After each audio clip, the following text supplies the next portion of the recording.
Apa khabar semua? Welcome to a brand new episode of the Khabar Baik show this week. And this is where we celebrate good news, aka hashtag Khabar Baik, happening all around Malaysia. Reminding you that if you look for good news, you'll find it. So if you enjoy spreading positivity and celebrating some good news, hit that subscribe button right now for more Khabar Baik coming your way. Tuan-tuan dan puan-puan, we've got some good stuff for you tonight. What are the latest vaccination numbers, Malaysia's recent performance at the Paralympic Games, and the Malaysian team that designed an invention that could change the world? All this and more coming next on the Khabar Baik show.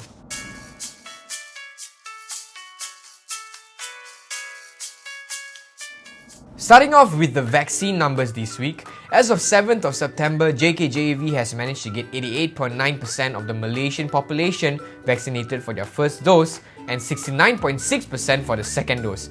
Now, if we look at the trends of the vaccination rates currently, Malaysia can expect to achieve 80% of its adult population to be fully vaccinated by September 22nd, 2021. With that being said, let's keep adhering to the SOPs, stay home and stay safe. Moving on to some sports, national shuttler Chia Lik Ho wins Malaysia's second gold at Tokyo Paralympics. That's right, on the 4th of September, the 33-year-old defeated Indonesia's Deva Anri Musti in a 50-minute men's singles SU5 final at the Yoyogi National Stadium in Tokyo. That's not all. 24-year-old Latif Ramli has also successfully bagged Malaysia's third gold medal at the recent Paralympic Games for men's long jump. What a way to end the games, Malaysia bringing home 3 golds and 2 silver medals. Now the Khabar Baik show would like to congratulate Team Malaysia for their outstanding performance in Tokyo. As of yesterday, Malaysians can once again go to the cinemas. That's right, according to Prime Minister Dato Sri Ismail Sabri's announcement, watching movies at the cinema with 50% capacity limit will be allowed in all states. Oh wait, I forgot to mention, only for those who are fully vaccinated. So, if you want to watch Shang-Chi and the Legend of the Ten Rings, better go register now, huh? Next, on to some tech news. Recently, 3 Malaysian students invented an award-winning device that makes ocean water drinkable. They call this device the Waterpod. And here to share more with us tonight, please help me welcome Bennie, Ash and Elson on the show. Apa khabar, guys?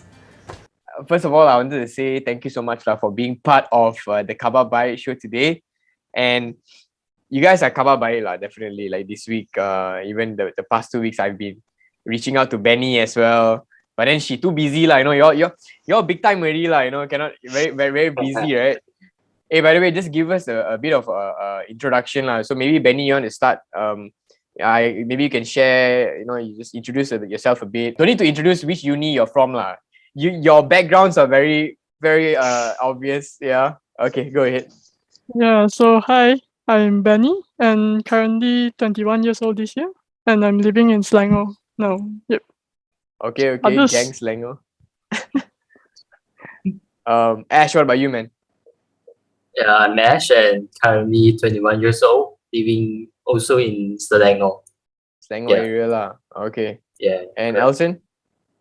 Yeah, hi. I'm Elson, so 21 years old as well. So I'm from Kluang, Johor.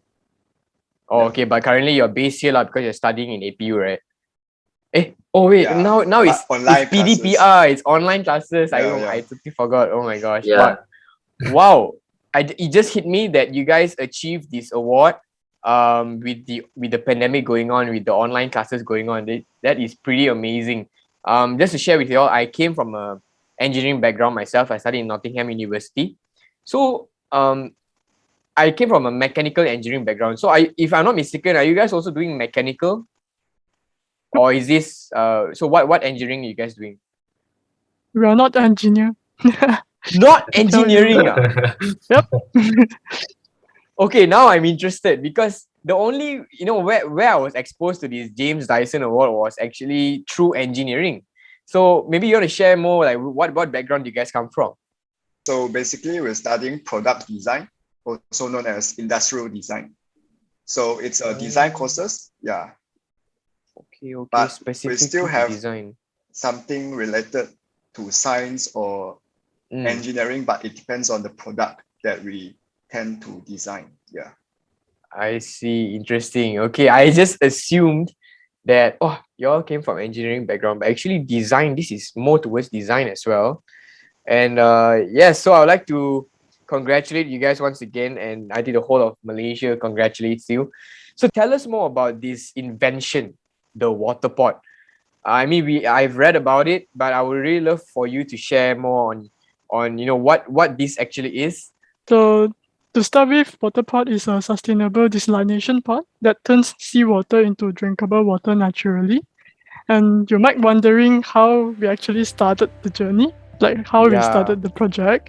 Yeah, so it's all started when we got involved with the Sea Nomads community through one of the contact from our lecturers who is working with the NGO over Sandakan, Sabah, Malaysia.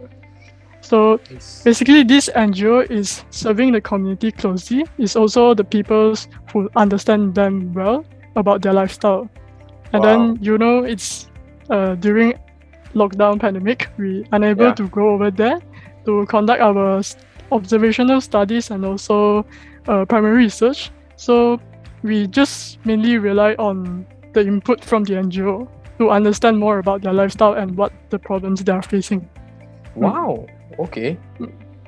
So we eventually decided to work on this water pot is because giving them clean water, the community can eventually improve their livelihood, not only for drinking and food preparation, but it also allows better sanitation and create the potential of vegetables farm on the sea, which will eventually improve the nutritional balance of their diet.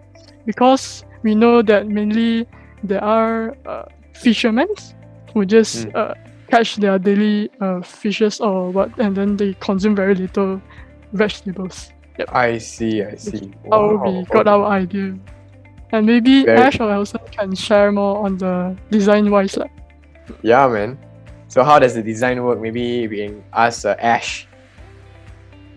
To start with, we decided to use flotation as one of the solutions to actually install this water pot, because the vast ocean, is very big and it's a space readily available for water pot, and the whole unit is made from what we think about and plan to do is using rotational molding for the buoyancy, and the balancing is aided by the cement as a ballast inside the water pot.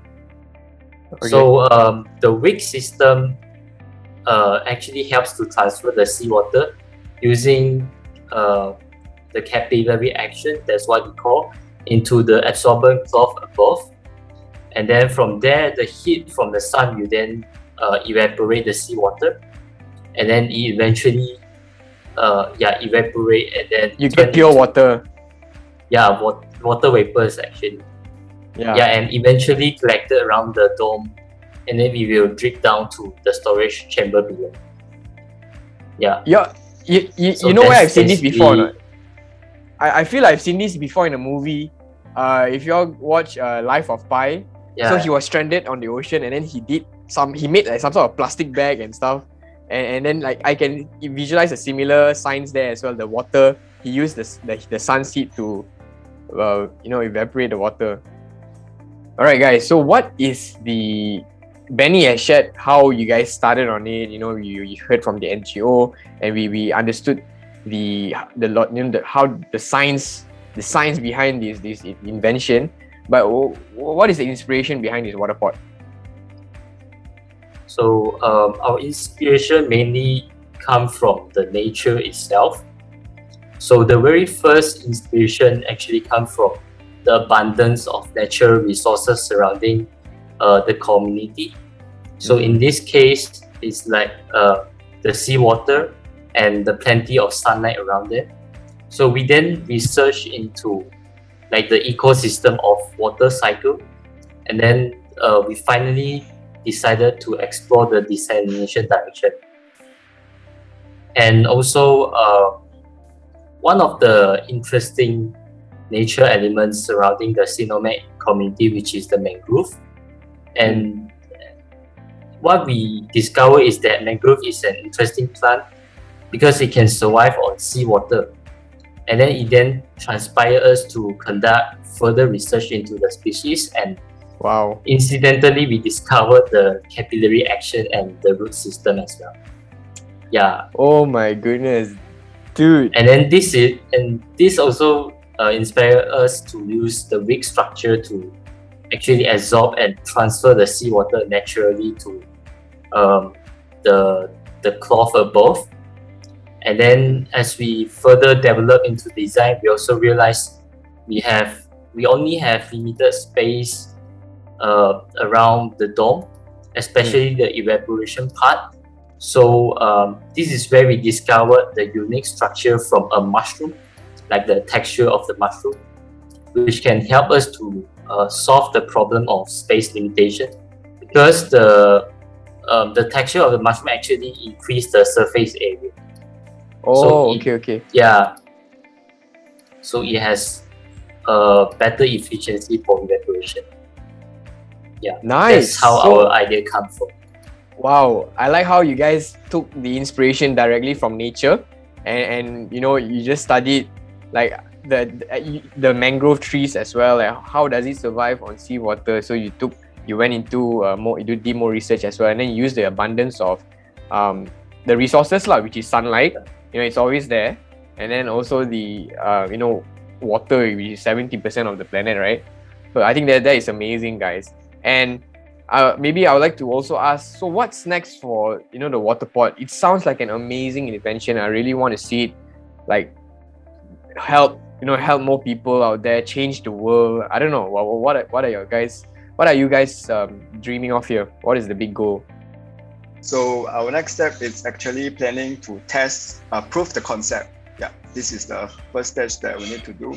So we need to figure out that all these concept and all these technology, is it work or not? So we can then proceed to the next stage, which we can convince all the buyer or the investor to invest our project.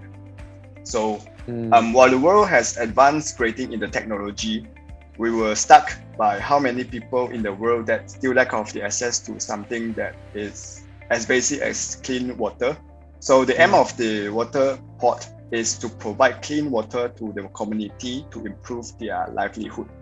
So at the same time, we're trying to sustain the initiative of recycling the bottles collected from the ocean. Then also, according to our data collected, there are about 1 million sea nomads today living around Nusantara. So it's not only limited to help just the similar community living on the sea, but the Waterpod could also be used for international island resort. At the same time, it can be one of the solutions to provide clean water cheaply in the future. So let's not forget the initial invention.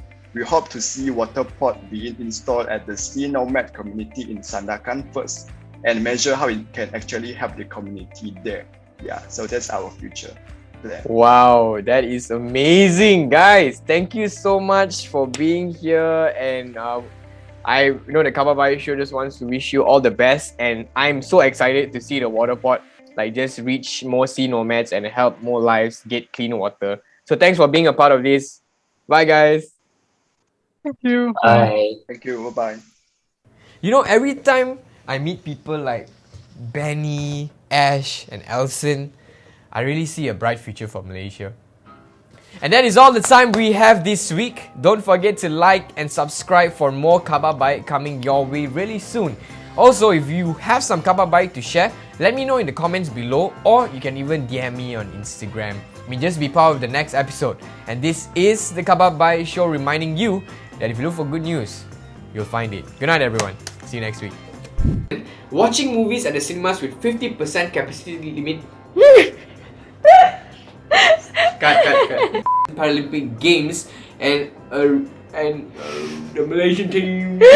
So 32 32. 32 is a wrap. Cut.